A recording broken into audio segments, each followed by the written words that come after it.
Olá, meus amigos, boa noite. Alguém que buscar, tudo bem com vocês?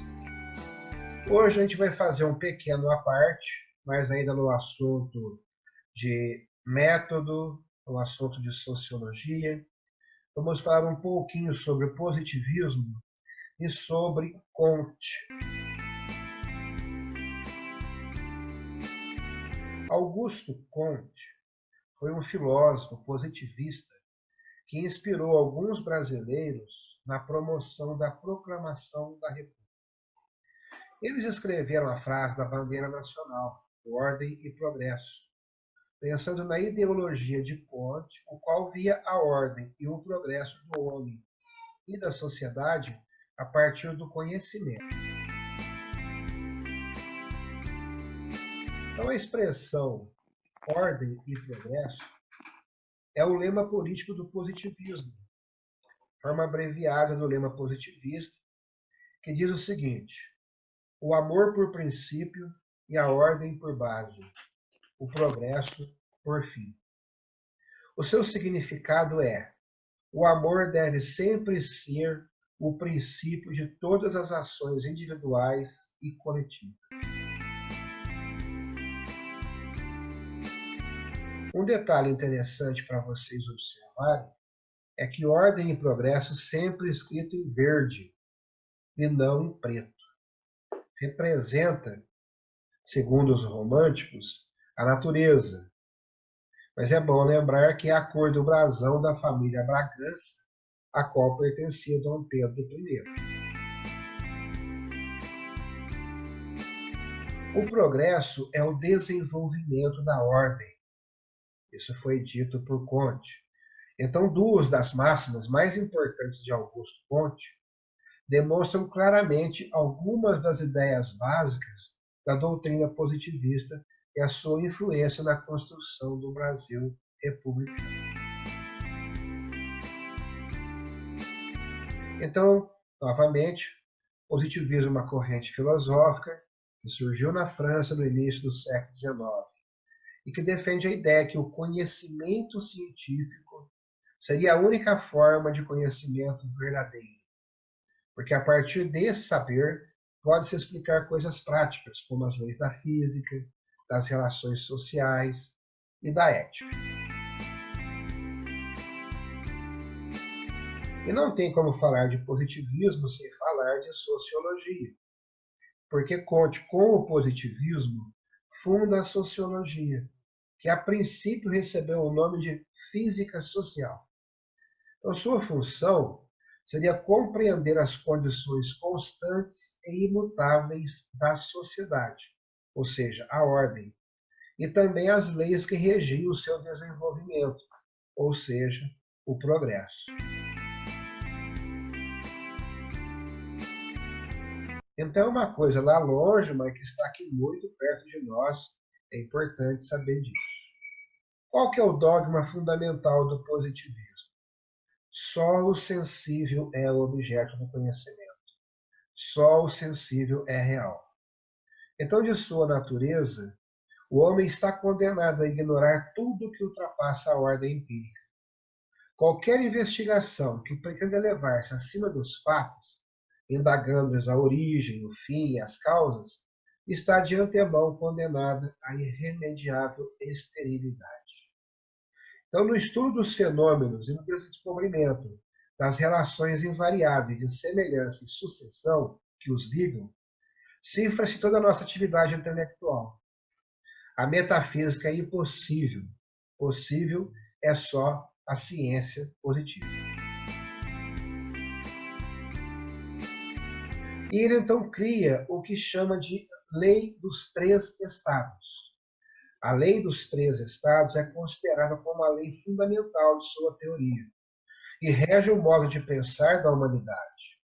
Caracteriza-se por concepções da história humana e indica que elas passam por três fases: fase teológica, metafísica e positiva. Então, segundo ele, para explicar a realidade, nós temos primeiramente aquela fase teológica ou fictícia, onde nós usamos a imaginação para explicar as coisas e nós criamos mitos, nós criamos deuses. No segundo momento, é a fase metafísica ou abstrata. Mas aqui ele se refere, dá para perceber, que é a retórica. É a argumentação que se usa para questionar as explicações sobre os entes sobrenaturais que nós falamos na teológica. E, por fim, a positiva ou científica, baseado aqui na observação e na experimentação. Então, nós temos um ponto de partida, que é a teológica ou fictícia, uma transição da metafísica ou abstrata, mas a maturidade racional só com observação e experimentação, aqui no momento positivo ou científico. Então é interessante a gente avaliar como é que fica o positivismo na educação. Em época de eleição, falou-se tanto em educação durante as eleições, querendo colocar se fica com uma educação conservadora ou por uma educação progressista. É interessante ver isso aqui. A educação influenciada pelos ideais positivistas precisa de incentivo ao desenvolvimento do pensamento crítico. Então deve preocupar-se não apenas com o ensino técnico, mas também em buscar a razão do próprio procedimento técnico.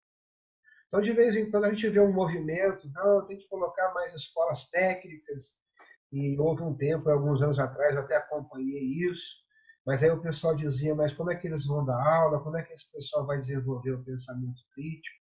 É interessante para se pensar.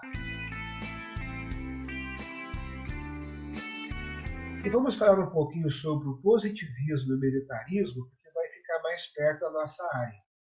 Porque foi a relação entre o militarismo e o positivismo que deu espaço para o crescimento da educação física no Brasil. Então, teve um momento histórico ali que uma grande parte dos militares não tinham nenhuma formação acadêmica.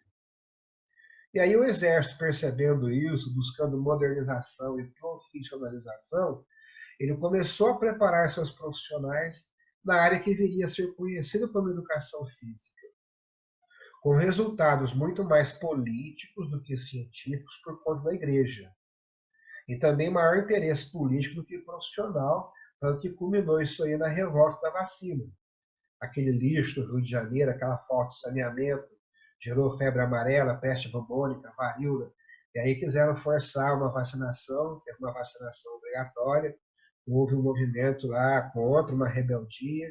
Até estou citando isso, que é o risco de acontecer novamente daqui a pouco. Tem um pessoal rebelde aí de novo. Mas é interessante saber isso. Então o Exército tornou-se mais técnico e adotou o método ginástico francês. Tanto que você vai pegar documentos antigos e vai achar lá, era curso de esgrima e ginástica. E o curso era para instrutores de ginástica. Ainda hoje é comum nós nos referirmos à atividade física como ginástica, hoje tem que fazer uma ginástica. Né? A educação física era defendida por todas as correntes do positivismo, destacando-se o meio militar, que ao se profissionalizar ampliou suas expectativas quanto à educação física. E aí foi criado o MEC, basicamente aqui por causa da educação física. Mas o termo educação física é bastante recente. Tá? Para vocês terem uma ideia, era o pessoal do Exército que treinava times de futebol, era o pessoal do Exército que dava aula em escolas. Eu mesmo fui designado para dar aula em escolas. Eles pegavam os atiradores, estava fardadinho, bonitinho, aí eles mandavam você vai para cada escola dar aula de treinamento físico. E era interessante, porque a gente, às vezes, tinha acompanhado poucas aulas práticas, né? Então não era como hoje. E hoje, a escola do Exército é um exemplo para todos, é uma coisa fantástica.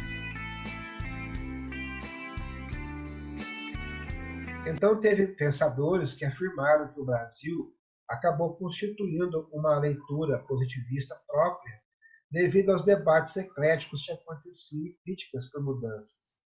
Então, aí nós temos um momento de médicos sanitaristas discutindo, intelectuais, a igreja principalmente, porque via ainda, num certo momento, o positivismo como algo como materialismo, sem Deus, né? Sem crença, sem fé. Então, lembrando bem, as escolas de educação física, na sua origem, em 1930, elas tinham como objetivo principal formação militar.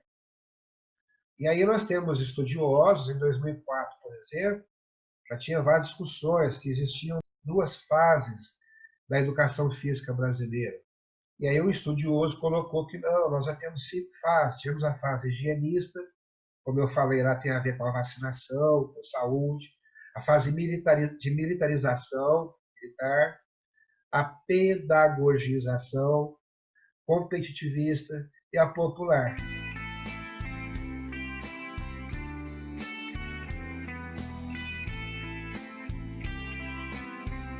Então, o positivismo, de uma forma resumida, é entendido como um método científico que afirmava que todo axioma racional poderia ser explicado, justificado por uma lógica experimental e matemática. As leis da ciência regem o mundo, fugindo de explicações espiritualistas. Então, como eu disse, dá uma impressão assim que parte muito do materialismo. Mas Comte substituía a religião pela religião da humanidade, que era a versão divulgada pelo positivismo nos últimos momentos. Então, aqui, eu acho muito legal essa parte, até estou citando para vocês, a maior parte do pessoal que fala de Comte na internet não cita isso, mas para nós eu acho interessante. Ele foi, como vários pensadores, muito criticado, colocaram que ele estava maluco, completamente doido. Então, segundo alguns críticos, o teor da vida doméstica de Comte ultrapassa os limites da mais excêntrica originalidade. Primeiro, tem uma idolatria, que o pessoal fala que é uma idolatria, a Clotilde, que era uma garota que ele amava, uma francesa. Tá? Segundo, a missão diplomática enviada ao geral dos jesuítas para iniciar negociações sobre a cooperação da religião universal. Tem até profecias, mas a cabala e o misticismo dos números levados ao exagero de prescrever a divisão de cada tratado em 7 capítulos, de cada capítulo em 3 partes, de cada parte em 7 seções, de cada seção em 7 grupos de frases, estendendo-se cada frase por 2 linhas manuscritas ou 5 impressas, contendo ao todo 250 letras. São fatos que atingem tal extremo de extravagância que dificilmente se conciliam com o estado normal e equilibrado da inteligência humana. Isso é que querem colocar os críticos. Se eles olharem, por exemplo, nossas aulas aqui, vão perceber que os minutos de aula que vocês têm, eles são muito interessantes. Vocês já devem ter percebido, é claro. A sequência que a gente usa também. Alguém vai falar, o cara era maluco. A aula dele tem lá 11 minutos e 12 segundos. A outra tem 17 minutos e 18 segundos. E por aí vai.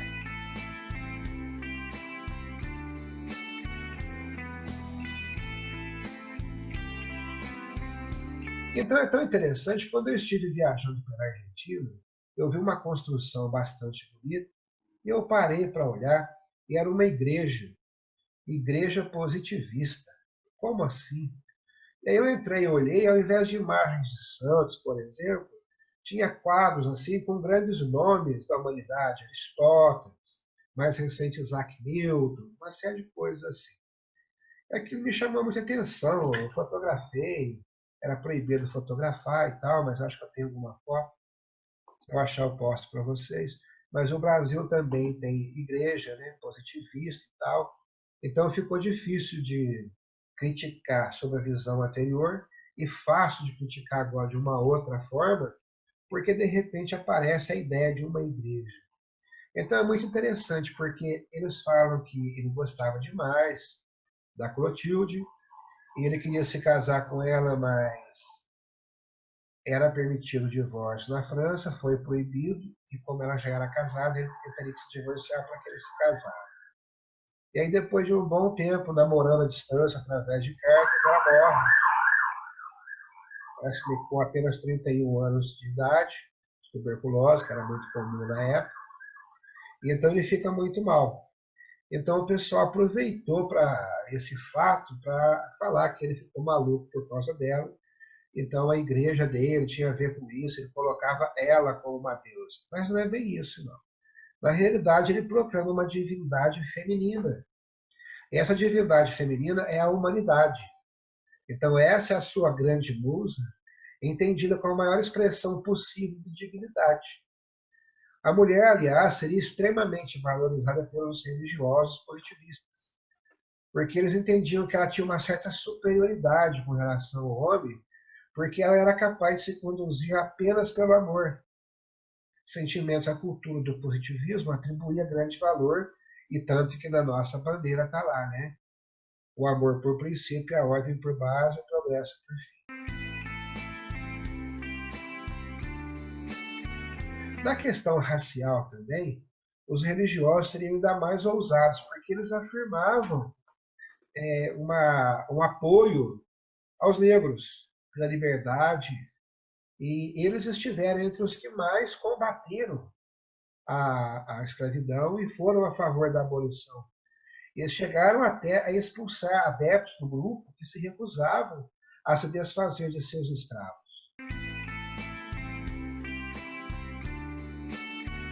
E com relação aos indígenas também, eles julgavam que era um grupo injustiçado no Brasil, e esse grupo era um modelo a ser seguido em virtude da sua ligação com a natureza. Então, é interessante, porque o Marechal Cândido Rondon, por exemplo, ele teve uma das grandes iniciativas de integração dos índios ao todo da sociedade. Está aí uma pessoa se manifestando dentro do dogma positivista. A causa pacifista também era um dos pilares dessa igreja. Eles eram totalmente contrários a guerras e regimes militares. Para ter um exemplo, eles foram contra a Guerra do Paraguai, foram contra a cobrança de dívidas dos perdedores, dos paraguaios, tal, entre outras coisas.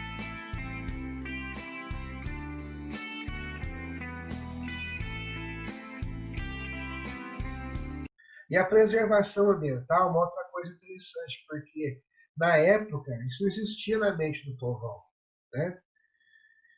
Porque ainda era pouco urbanizado e a maior parte da população não vivia no campo. Mas teve vários positivistas que se recusavam a usar qualquer objeto de couro, porque se opunham à matança predatória de animais.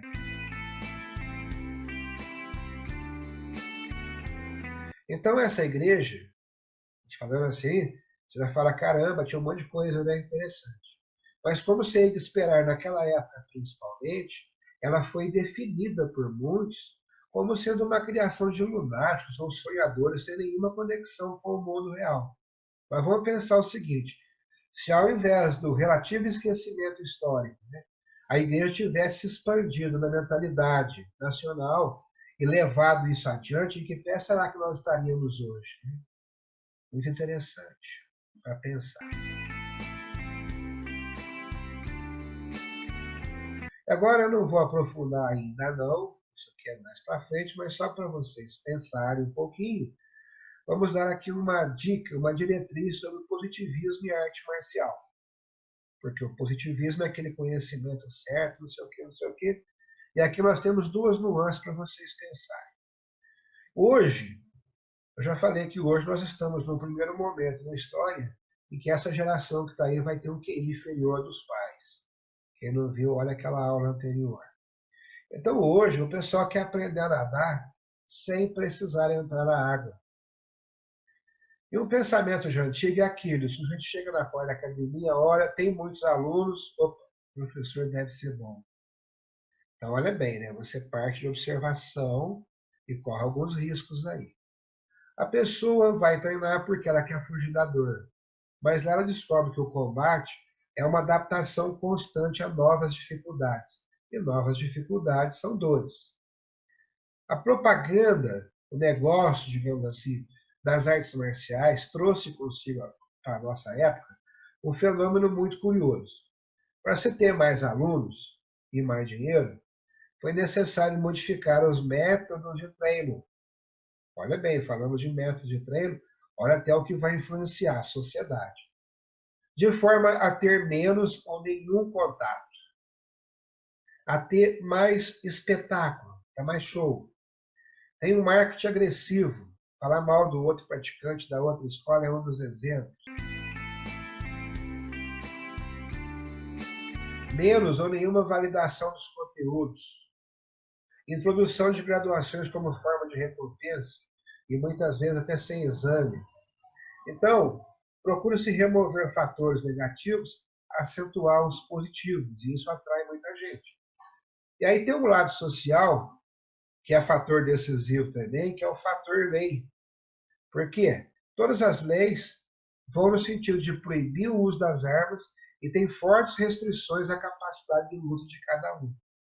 Então, o cidadão desarmado que precisa se sentir seguro tem, então, à sua frente o que? Dezenas de soluções mágicas para todos esses problemas.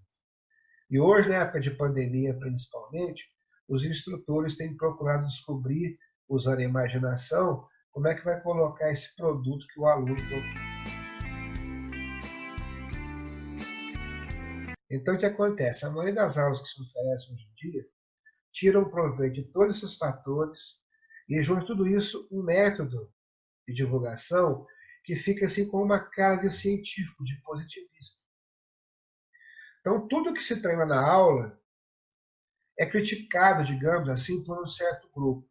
Principalmente quando você faz um trabalho teórico, alguém vai falar assim, os mestres de Hong Kong mandavam seus alunos brigarem nos becos. Seria necessário isso? Essa observação, essa experimentação? Tá. Para vocês pensarem, pensem agora no seguinte. Tudo que se treina na aula funciona perfeitamente e tudo aquilo foi testado antes por outros. Por isso o aluno não precisa testar. Basta acreditar na palavra do seu instrutor. Então é bom você conhecer bem o seu instrutor. Uma cura para a falta de confiança dos alunos ou é uma forma de criar ilusão de eficácia? Há o risco aí de deixar de ser uma arte e passar a ser uma crença. Porque, em geral, ou infelizmente até, se treina para o positivismo nesse aspecto, em um dos dois aspectos, tudo tem sucesso aparente. E sai bem na primeira necessidade. Cria uma alegria, uma confiança instantânea. Então, pessoal, aí tem o pessoal que vai argumentar também, que eu não sou contra, não, é complementar mais. Treinar pelo prazer de aprender e melhorar as capacidades dessa arte. Definir bem o que se quer e os contextos em que se trabalha. Não abusar dos termos e validar o que se aprende e ensina. É esse o caminho. Então, para refletir bastante, aqui já fizemos um pequeno elo sobre os métodos de ensino. É necessário que cada um dos praticantes refaça a observação e a experimentação. Seria interessante para o professor ter na sua consciência ensinar de forma inadequada, perder um aluno depois concluir que não passou da forma adequada, ou tentou passar e aquela pessoa não assimilou como ele gostaria que assimilasse, entendeu o aspecto teórico já foi testado na prática. Então isso aí já entra no aspecto moral, ético, num monte de outros, né, de outros caminhos, de outros sistemas, outras técnicas. Tá bom, pessoal? Para refletir sobre isso, e a gente poder depois trocar ideia a respeito. No final, eu fiz críticas e elogios, porque os dois lados são interessantes. Vocês vão ouvir muita gente falando que lutador tem que lutar. Vocês vão ouvir muitas pessoas falando que a gente treina para não lutar, se possível. Como é que a gente consegue casar tudo isso? Então, aí vai ser muito importante o método, vai ser muito importante observar tudo que a gente está analisando.